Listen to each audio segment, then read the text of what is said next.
I'm Lisa Shepard, and I am the Executive Director of the Chief Justice's Commission on Professionalism. The mission of the CJCP is to enhance professionalism among North Carolina lawyers, judges, and law students, a mission which it has been doing since 1998. One of the ways that the CJCP does this is to sponsor this historical video series, which is a collection of video interviews of distinguished lawyers, judges, and professionals from across North Carolina. The CJCP began filming these video interviews in 2000 as a means to preserve the thoughts of these bar leaders on the legal profession and on professionalism issues. All of the videos in this series are available to you on the CJCP website and the CJCP's dedicated YouTube channel. We are so fortunate to have had many distinguished members of the North Carolina Bar over the years, and they have much accumulated wisdom to share with us. It is important to understand that the practice of law is a profession, and doing it well requires not only substantive knowledge that one gains in law school and from studying for the bar exam, but also the value of experience learned from other lawyers. I hope that this video series will give you not only a fresh insight into the person being interviewed, but also some meaningful information about how to be a better lawyer in your own practice. Enjoy, and remember, esse quam videri. Strive to be professional in all that you do, rather than to merely seem so.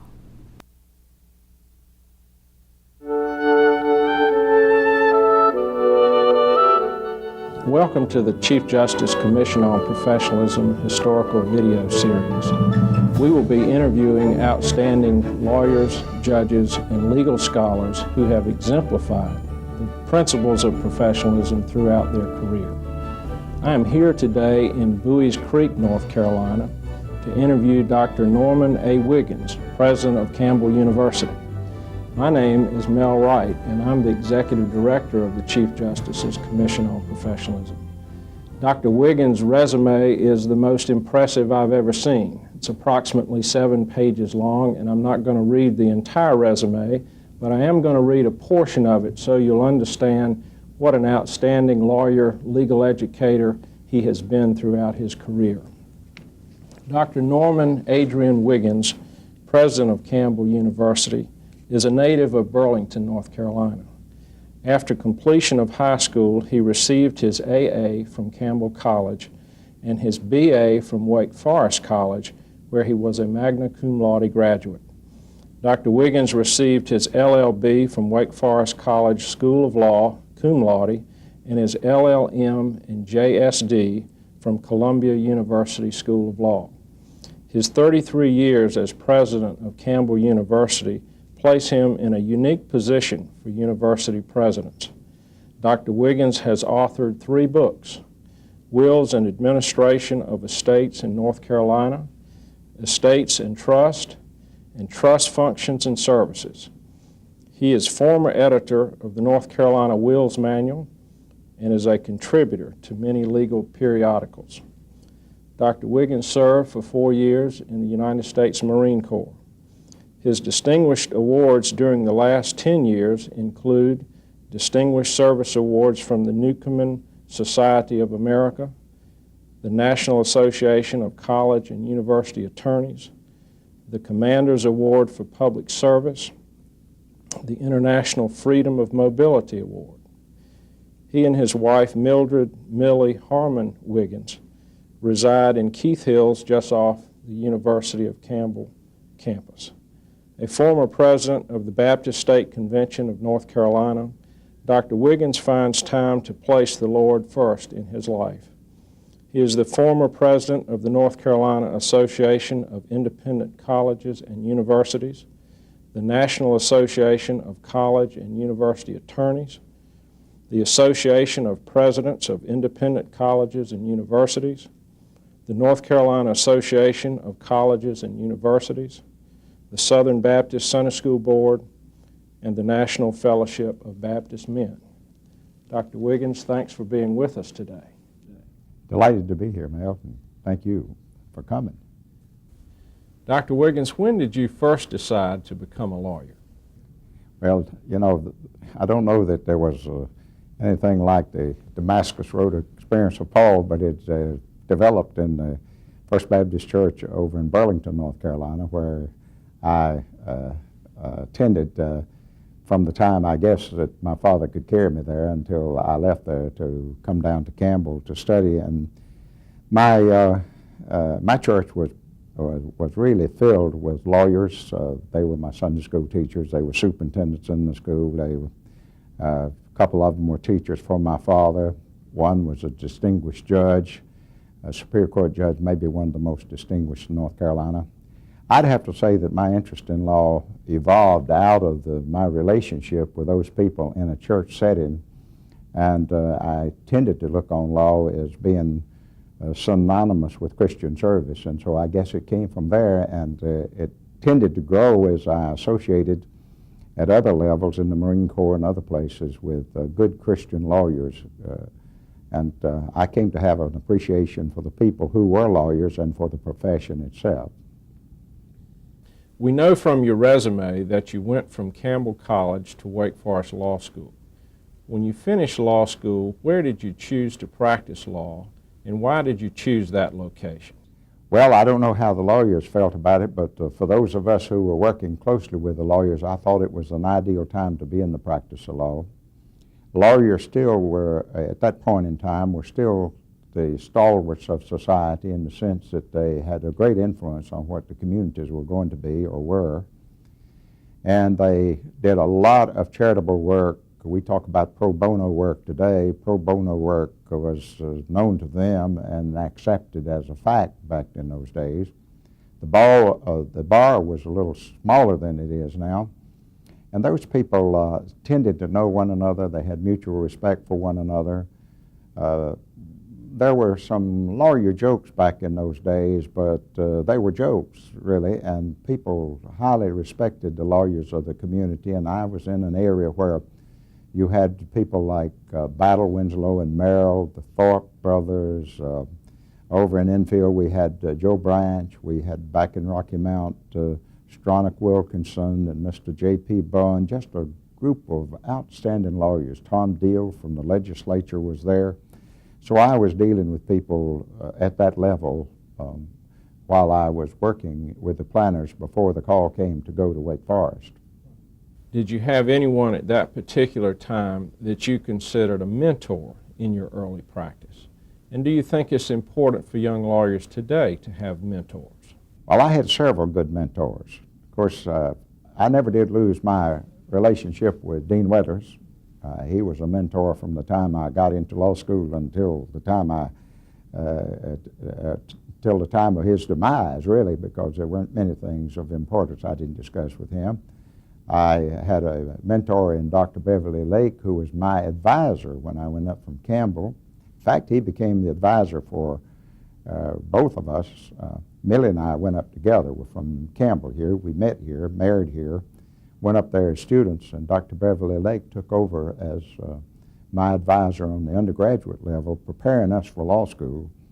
And I'll tell you, he wouldn't let you take any easy courses. And then I met Mr. Gilbert Stevenson, the gentleman I referred to a moment ago, out of the trust business, a lawyer in his own right, a Wake Forest lawyer, a Harvard lawyer, a man who had real legal skills, a great writer. And before too many years, he and I became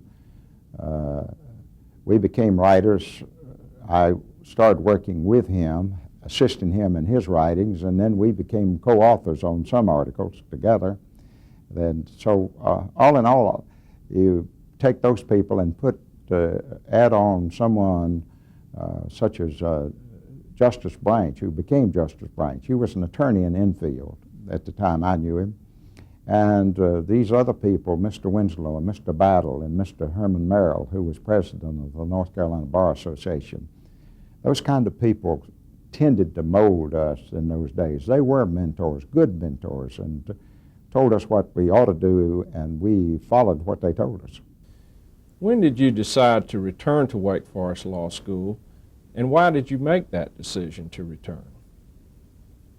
Well, I actually returned and joined the school when it was moved from the old campus to the new campus and joined them in Winston-Salem, but that wasn't when I actually was invited to go back. I was invited to go back in December of 1954, but I asked for an extension of time, from Dean Weathers to allow me to do what I should do and what I should have done, and that was to finish out my commitment with the people at the Planters Bank, who had been very good to us. I had gone to Dean Weathers to talk to him about going into the practice of law in Richmond, Virginia, where an invitation had come to come up for an interview, when he told me of his interest in my coming with the law faculty at Wake Forest. Having Dean Weathers as one of my mentors and the other members of the faculty for whom I had the highest respect, and having my friend Jim Sizemore, who had already gone there as professor of law, it was a natural place for us to go, and Millie was enthusiastic about it. She was a graduate of Wake Forest and loved the place, so we decided that if they invited us, we would go, and they did, and I asked for an extension of time to get in my residence at Columbia University for my master's and my doctorate. Went there and finished my master's and then started to work on my doctorate, and went on down to Winston-Salem and joined the school when it moved from the old campus to the new campus. So it was a happy day for us, and was happy throughout the time we were there. Those were 11 good years. Dr. Wiggins, when you were a student at Wake Forest Law School, were there certain principles of professionalism that were passed on to you as a student, and did you in turn try to instill those same principles in your students? Well, I would say, notwithstanding the fact that I think the level of scholarship at Wake Forest was probably one of the highest, and maybe not known as well, but one of the highest in the nation at the time, I think the level of professionalism, and that's what you have reference to, ethics and morals and things of this nature, I think were held in equally high esteem by the faculty there. It was practiced by the faculty, certainly by the dean and his people. Dean Weathers was known for being the model of legal ethics, if you want to put it in those terms. And I felt that if we were going to turn out people who could serve the public as they should serve it and maintain respect and dignity for the law, that they would have to be taught those same things that I was taught about ethical and moral principles. Academic excellence is mandatory throughout all of education, but if we don't take care of the professionalism responsibilities, we will not be good lawyers, and the profession will not be in good shape. And I passed those on as best I could to all the students I dealt with. Dr. Wiggins, do you see a difference between the practice of law today than when you began practicing law? Well, I think so. I think one thing is that we have large firms today, and those can be both a blessing, and I guess at times they can be a problem. We certainly practice law a little differently. The firms that we were acquainted with in those early days didn't have offices in Atlanta and Washington and places like that. But with the communications being what they are today, the methods of communications and channels of communication, we can conduct practices that way. Now, I think that's a blessing in the sense that our businesses today cross state boundaries, and often they cross national boundaries and go into other countries. And I think it's helpful.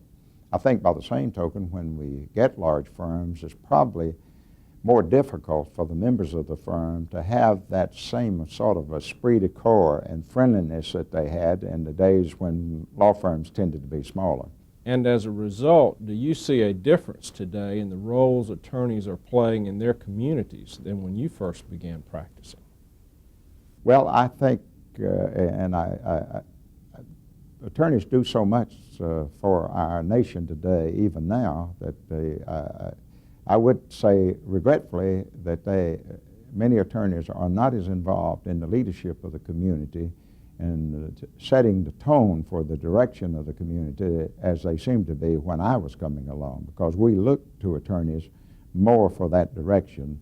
In my day, when I was back in my church, as I mentioned, in the city of Burlington, and we looked for it in the 50s when I got out of law school, we have plenty of attorneys who still render tremendous community service and a good deal of leadership, but not to the same extent that we had it at an earlier time, I don't think. And so I do think there's been some changes there. Dr. Wiggins, what advice would you give today to students and law students about whether or not to make the practice of law their career? Well, I guess I'm so enthusiastic about it that I wouldn't be a good one to advise, but when you think about the fact that lawyers, if you get beyond, if you'll pardon the expression, if you'll get beyond LA law and get beyond the TV, and these things have some things to teach us also, but if you get beyond that, you will find that lawyers are really the builders of society. They have been in past times, and they are now to much more than we sometimes acknowledge. Also, I think they stand as a bulwark for those freedoms that we think are important and that distinguish this society. And I can't imagine anyone who doesn't mind working hard, and I put a heavy emphasis on hard work, doesn't mind working hard and wants to help people, and it has a servant attitude about him, servanthood attitude, I should say, I guess. I can't see why he wouldn't be attracted to the law, because the law still offers all of those possibilities.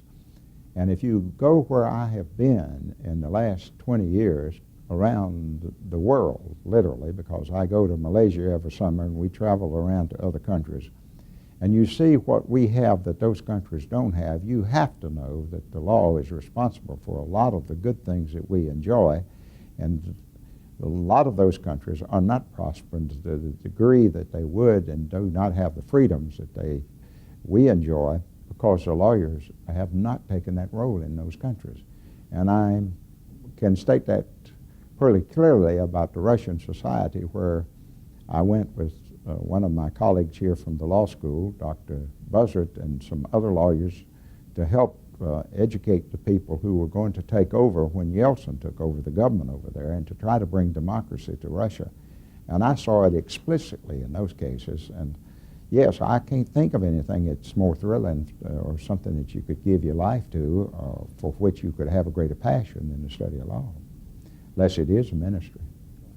Dr. Wiggins, after being at Wake Forest Law School for approximately 11 years, you decided to come back to Campbell University as president. Can you tell us why you decided to make that move? Well, it was not an easy decision.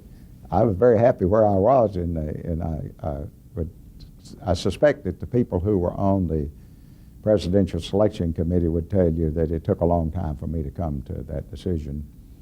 But I had come to Campbell right out of high school.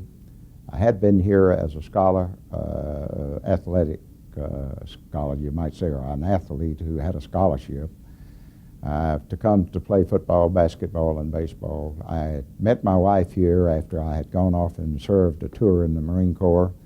And Campbell was here in eastern North Carolina, and they were needing to fill a vacuum that had been created when Wake Forest moved to the Knolls of Forsyth from the great forest of Wake, as we like to say. And it seemed proper, after about 2 months of very serious prayerful consideration, to come here and see what I could do. And I felt so secure where I was. I told them that I would come and stay 5 years. And after 5 years, I would go back into the teaching profession, where I thought I was called to be. Dr. Wiggins, after being back at Campbell for a period of time, we know that you started a law school here. Can you tell us how that concept evolved and what went into a decision to create a law school at Campbell? Well, let me say, since you've asked that question, put on record so all will understand, I didn't come here with an idea of starting a law school. I didn't think about it. It wasn't part of the plan that we had. Actually, the law school came about as a result of a number of people saying that North Carolina needed another law school. We were underserved in a lot of places in North Carolina. And I had a number of legislators and other influential citizens of the state, including some presidents of both private institutions and public institutions, who indicated they thought that the law school should be started here, located close to the capital city, and that we had a mission to fill in this part. And we took as our mission, one of our missions, to put lawyers in underserved areas, and there were some underserved areas in North Carolina, and there still are. But we have done a job to putting a good job, I think, in putting young lawyers in those areas and enabling them to offer legal services to people at a fee that they can afford. And we're very pleased with it. And I'm just grateful that we went forward with that plan when we were encouraged to do so by so many people. Dr. Wiggins, when you began the law school at Campbell, were the elements of professionalism such things as civility and ethics and honesty and integrity and pro bono service and public service, were those elements that you thought were important to the curriculum here at Campbell Law School? Let me say this. We decided that Campbell's Law School, if it were going to, we had 3 good law schools, and we decided if Campbell Law School were going to really serve, it had to fill a different niche. And we thought there was a niche open, and we decided that we would build a law school that would be new and in some respects would be different, and we'd superimpose upon the traditional curriculum of a law school additional studies that would give graduates a greater state of readiness when they went out. And we decided also that we would try to help these graduates have an understanding and appreciation for the majesty of the law, the dignity of the law. And we said as part of our differences, we wanted to let the law school curriculum and the study program be built around our belief on the divinity of Christ, our dedication to the Constitution, which we are greatly dedicated to both in the law school and in our undergraduate programs in government. And we wanted it also to be built on the idea that man is not a creature of the state, but a creature of God, and that we ought to have concern about the individual as a creature of God as opposed to being a creature of the state. And I didn't know it at the time, but after having visited in Russia and a number of other places, I realized that those were fairly good foundation stones. Dr. Wiggins, judges have always been held in high regard in the legal system, as well they should be. Do you think that they are an important part of the professionalism movement today? I don't know anyone that can do better for our profession than judges speaking out on the matters and the need for professionalism. I happened to come up in a church where one of the distinguished judges was Judge Leo Carr of the Superior Court. And of course, my longtime teacher and personal friend, Judge Beverly Lake, was on the Supreme Court after he left the law school and some other jobs as Attorney General, positions as Attorney General. So and I've been close to judges for a long, long time. I think they speak with authority. I think they are people who are respected or they wouldn't be in the judgeship position that they hold. I think the people in public generally have great confidence in them. That it's true in North Carolina, I'm sure, and I think it's true most all places. There are people known for impartiality and their seriousness about matters of ethics, and they're the people that can really teach professionalism when they're off that bench and when they're on that bench, because they have to practice it in the courtroom and teach it when they're out of the courtroom. Dr. Wiggins, what advice do you give to third-year law students when they get ready to go out and begin the practice of law? And what advice would you give to young lawyers today about how to practice law? Well, the first thing I would want them to do is to have an attitude of service. I think law has always been characterized by people who would go the first mile of duty and the second mile of service. I feel that these young lawyers going out ought to go out with that sense of calling, if you will. I thought and still believe that I was called into the legal profession. Now that may be old-fashioned for some people, but it's not for me, and I don't think it would be for them. If they can see the dignity and the majesty of the law and how it creates stability for our society, then they won't have any difficulty in going out and knowing that first they've got to work hard. You know, if you go back to the movie To Kill a Mockingbird, Atticus Finch didn't live in the largest house in the community, and he didn't have the best car in the community. But he sure knew how to hold up a principle in what I would consider to have been a bigoted society of that time, and he had to stand, and that's the way he won his, part of his compensation was to be highly respected.